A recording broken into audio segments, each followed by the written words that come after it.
The 21st century has upended economic order, shifting from controlling production and markets to a knowledge-based economy driven by data, technology, and human involvement.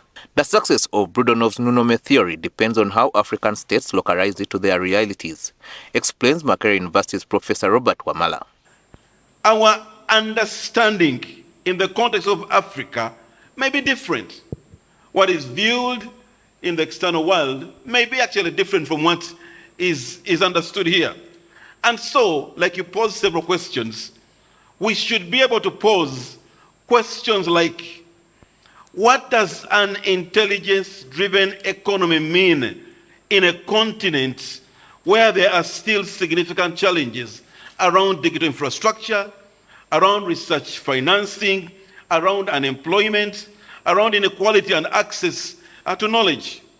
And so we should therefore develop a framework that connects the knowledge that we produce, the indigenous knowledge in particular, the education, the research, the artificial intelligence, and the entrepreneurship, and how these all connect. Uganda is racing to achieve Vision 2040, aiming to grow tenfold from a $50 billion economy to $500 billion. The question is, how will this growth reflect among the population and support innovation? Today, what separates nations is not the volumes of natural resources you have, but the knowledge gap and your capacity to solve society issues.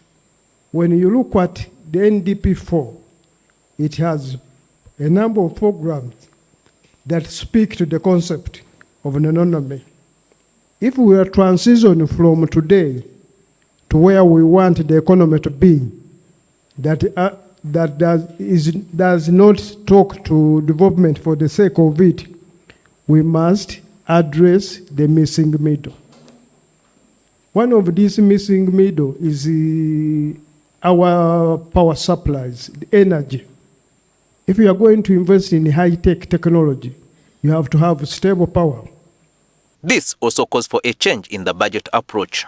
It envisions a transition from the current economic model, which is largely privileging the market, to a new industrial society of the second generation, and ultimately to a society where knowledge, technology, and human potential are the true drivers of progress. In today's polarized world, nations like Uganda feel the ripple effects of wars fought elsewhere and disruptions of fast-moving technology.